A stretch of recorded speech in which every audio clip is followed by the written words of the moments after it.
শেখ শাহজাহান গ্রেফতার আর শেখ শাহজাহানের ভাই আলমগীর শেখ আলমগীর তিনি হুঁশিয়ারি দিলেন। হুঁশিয়ারি কি দিলেন? যদি নির্দোষ দোষ প্রমাণিত না হয় তাহলে কি হবে, দেখুন কি বললেন। তার নামে যেসব অভিযোগ বা অ্যালিগেশন গুলো নিয়ে এসছে নিশ্চয়ই তার জাস্টিফাই হবে।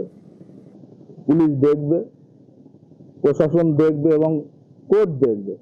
কোর্ট প্রমাণ করুক, যদি সে দোষী হয় অবশ্যই দোষী বলে আমরা পারিবারিকভাবে মেনে নেব। তবে দোষী যদি না হয়, যারা মিথ্যেভাবে যে শ্লীলতাহানি, জমির লিজ না দেওয়া, মিথ্যেভাবে জমি অধিগ্রহণ করা, এই ধরনের অ্যালিগেশন যারা নিয়ে এসছে, আমরা পারিবারিকভাবে যদি এটা তারা প্রমাণ না করাতে পারে প্রত্যেকের বিরুদ্ধে আমরা মানহানির মামলা করব।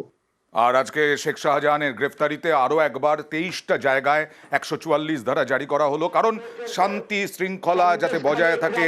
মাইকিং হচ্ছে, সেই মাইকিংয়ের ছবিও আপনারা দেখছেন সন্দেশখালীতে। নতুন করে 23টা জায়গায় 3রা মার্চ পর্যন্ত, এখনো পর্যন্ত যা জানা যাচ্ছে 3রা মার্চ পর্যন্ত আপাতত 144 ধারা জারি থাকবে। দেখুন,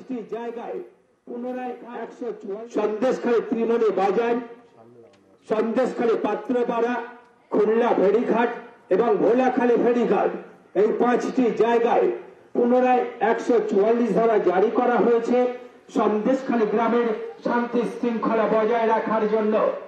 তাই সমস্ত জনসাধারণের কাছে প্রশাসনের পক্ষ থেকে অনুরোধ করা হচ্ছে এই আইন মেনে চলতে বিশেষভাবে অনুরোধ জানাচ্ছি।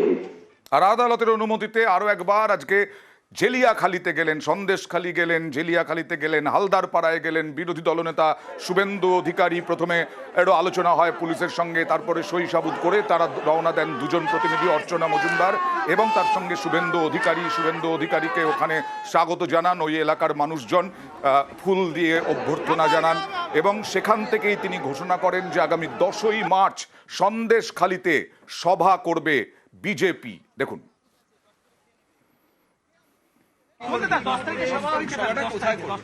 রাজবাড়িতে হবে। আমরা মাঠ পেয়েছি রাজবাড়িতে আর মিনাখায় ভারত সেবাশ্রম সংঘের মাঠ, দুটোর মধ্যে যে কোনো একটা মাঠে রাজবাড়ি করে 11টার সময়। অনুমতি না দিলে কোর্টে যাব।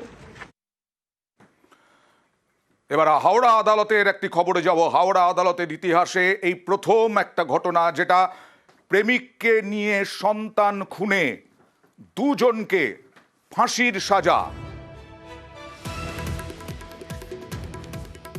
কথা বলবো প্রতিনিধি দেবাশিসের সঙ্গে। দেবাশিস, কবে, কিভাবে, কি ঘটনা ঘটেছিল আর আজকে কি সাজা? অবশ্যই দেখো, হাওড়া ইতিহাসে বা হাওড়া আদালতের ইতিহাসে এই প্রথম একসঙ্গে দুজনকে ফাঁসির সাজা ঘোষণা করা হলো ফাস্ট ট্র্যাক কোর্টে। সেখানে তাদের বিরুদ্ধে অভিযোগ এক হচ্ছে হাসিনা সুলতানা এবং ভান্নুক শাহ। এই হাসিনা সুলতানা সে তার প্রেমিকের সঙ্গে বিয়ে করার জন্য তার 1.5 বছরের সন্তানকে ঘুমের ওষুধ খাইয়ে 12খানা আঘাত, অর্থাৎ শরীরে 12খানা আঘাত করে তাকে খুন করে ফলকনামা এক্সপ্রেসে তার নিজের মায়ের ব্যাগে ভরে ফলকনামা এক্সপ্রেসে সে পাচার করে দেয়। হাওড়া স্টেশন থেকে 2016 সালে 24শে জানুয়ারি হাওড়া স্টেশনে উদ্ধার হয় এই শিশু পুত্রের দেহ। তারপরেই তদন্তে নামে হাওড়া জিআরপি। তদন্তে জানা যায় যে হায়দ্রাবাদের এই বাসিন্দা হাসিনা সুলতানা ও ভান্নুক শাহ মূলত তেনালি থানার অন্তর্গত বাসিন্দা। তাদের এই সন্তান এই ব্যাগের যে স্ট্রিপ ছিল, সেই ব্যাগের স্ট্রিপ ধরেই কিন্তু তাদের তল্লাশি করে এবং পরবর্তীকালে এদেরকে গ্রেপ্তার করা হয়। এই 2016 সাল থেকে প্রায় 8 বছর এই সাবাল জবাব চলে। ইতিমধ্যে 15 জন সাক্ষী হলো, বেশ কয়েকজন সাক্ষী তারা কিন্তু আসতে চায়নি।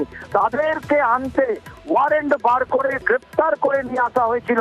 এই মামলার এতটাই গুরুত্ব, সেখানে নিয়ে এসে তাদের যে সাক্ষী প্রদান এবং অবশেষে হাওড়া আদালত এই দুজন ভান্নুক শাহ ও হাসিনা সুলতানা মৃত শিশুর মা, তাদের দুজনের ফাঁসির সাজা ঘোষণা করলো আজ।